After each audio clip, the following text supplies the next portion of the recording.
Hello viewers, আসসালামু আলাইকুম। সবাই কেমন আছেন? আশা করি সবাই ভালো আছেন। আজকে আপনাদের জন্য আমি আরও একটি নতুন রেসিপি নিয়ে হাজির হলাম। আমার আজকের রেসিপি কলার মোচা বা থোড়ের পাকোড়া।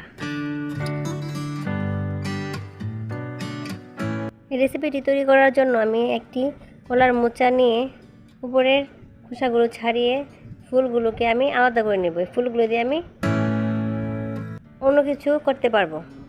ভিতরের যে নরম অংশটা বের হবে এটাকে ভালোভাবে কুচি কুচি করে কেটে নেব। ভিডিওটি না টেনে সম্পূর্ণ ভিডিওটি দেখার অনুরোধ রইল।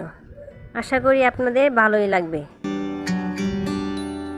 আর যারা আমার চ্যানেলে নতুন, এখন আমার চ্যানেলটি সাবস্ক্রাইব করেননি, তাদের সকলের কাছে আমার অনুরোধ, দয়া করে আমার চ্যানেলটি সাবস্ক্রাইব করে পাশে থাকা বেল আইকনটি ক্লিক করে অল নোটিফিকেশন অপশনটি অন করে দেবেন, যাতে করে সকল ভিডিওর নোটিফিকেশন সবার প্রথমে আপনি পেয়ে যান।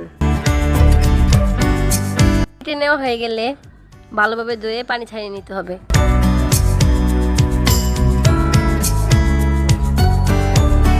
একটি বাটিতে নিয়ে নিব হাফ কাপ চালের গুঁড়া। এখানে দিয়ে দিব কেটে রাখা কলার মোচা। এতে দিয়ে দিব একটা বড় সাইজের পেঁয়াজ কুচি, দিয়ে দিব কিছু কাঁচামরিচ কুচি,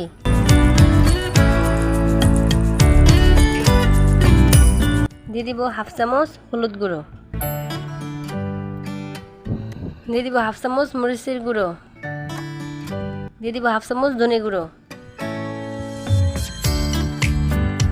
স্বাদমতো লবণ দিয়ে উপকরণগুলো ভালোভাবে মেখে মিশিয়ে নেব। আমার এখানে কোনো পানি প্রয়োজন হয়নি। মাখার সময় আপনারা বুঝতে পারবেন এখানে পানি লাগবে নাকি। যদি লাগে তাহলে প্রয়োজন অনুযায়ী পানি দিয়ে নেবেন। মেখে নেওয়া হয়ে গেলে ভাজার জন্য চুলায় চলে যাব। চুলায় একটি কড়াই বসিয়ে এতে তেল দিয়ে গরম করে নেব। তেল গরম হয়ে আসলে কলার মোচার মিশ্রণটাকে গোল গোল করে পাকোড়া শেপ দিয়ে কড়াইয়ে দিয়ে দিব।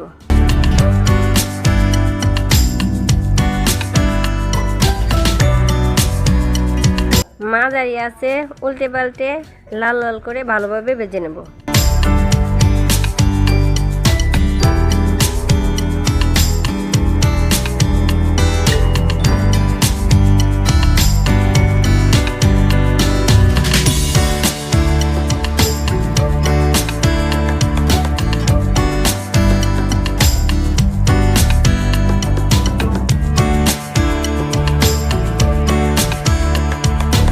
ভাজা হয়ে গেলে নামিয়ে ফেলব।